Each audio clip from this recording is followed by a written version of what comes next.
Hey planty people, it's Krista and Lito with Botanical Bird, and this week I want to talk about common mistakes that are made with houseplants and houseplant care to hopefully help you avoid them in the future. So I have 7 different mistakes that I think can be pretty common. Some of them I have made myself, some of them I just think would be pretty probable that I would love to share today. And it is not an exhaustive list. Just because you do these 7 things doesn't necessarily mean that your plants will always thrive. These are just general things that I have noticed that I think people, myself included, have struggled with in the past. Okay, so number 1, I think most plant parents would agree, overwatering. So water and light are like the 2 most important things for our plants. And overwatering is one of the easiest and probably most common ways to hurt them, because after a plant's roots have been exposed to too much water and they rot, you can't really reverse it. You kind of just have to cut off those dead roots and start over with hopefully whatever roots are still healthy and or kind of chop and prop. I think the second most common mistake that I know I've made a lot is not enough light. So light is one of the most important things for plants.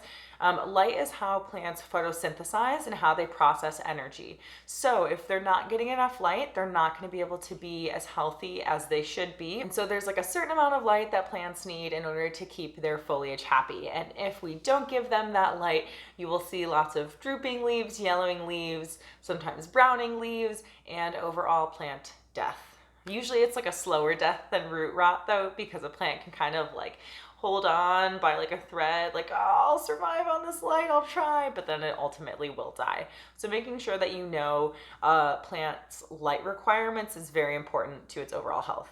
A tricky one can be changing a plant's environment too soon. So plants and I have some things in common in that we don't like change. Plants are very adaptable, but they require time in order to adapt to different things. So if you buy a plant from a nursery or order it from online, especially ordering online, that's a transition phase, and it's putting a lot of stress on the plant to be without water and sunlight for however many days it takes to get to you. So that's a really big one of needing to adjust and recover from shipping. But even just buying a plant at a nursery can be a big transition, because hopefully, ideally, it was getting its ideal environment at the nursery if they were giving it the care that it needs.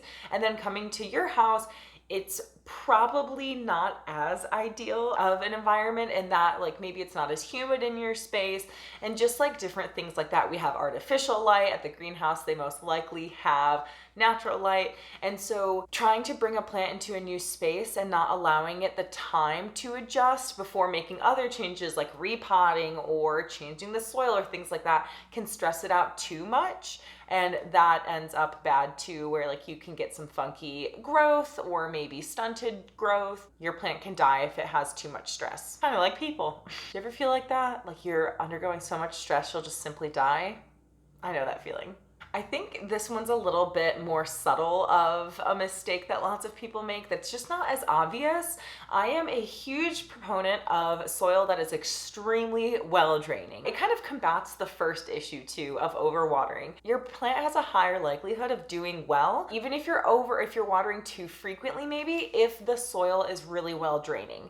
And that is because if your soil is staying too moist for too long, it kind of prevents oxygen from going to the roots. And plants do get oxygen as long as there's like space in the soil, like oxygen can get down to the little cracks and the roots can take it up. But if the soil is very compacted because of all the water that's around it, then it's harder for oxygen to get in there. So I always recommend extremely well-draining soil for most tropical plants. This is not like all house plants. We all know calatheas love to stay moist, so this is not like a blanket across the board statement. I think it is better to err on the side of well-draining soil than not. So that one I think is like a sneaky one, because like we'll get a plant from a nursery and we're like, oh great, like it's in soil.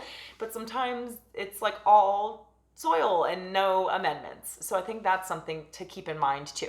Along the same lines, too large of a pot for the size of the plant. So when we're thinking about plants, we want to make sure that we pick a pot that is an appropriate size for the roots. If it's too big, there's more soil to absorb, water. And so there's more water in the soil, more soil in general, and the roots of the plant will stay more moist for a longer period of time. So making sure that your pot is appropriately sized for the plant that you have and the plant's roots is really important. This one is another like secondary issue. I think it's more genus specific, having not enough humidity in your house for the plants.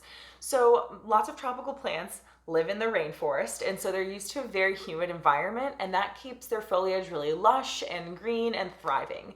When I think of humidity, I think of Calathea and Hoya, but mostly Calathea. So Calathea again, and I know I have ruined many a Calathea. The lack of humidity will really kill a Calathea, and I think Hoya really benefit from it, but I think most other tropical plants in general can kind of survive on your typical household humidity, which is usually between 40 and 60%. So it's not a huge one, but higher humidity also prevents a lot of different pests.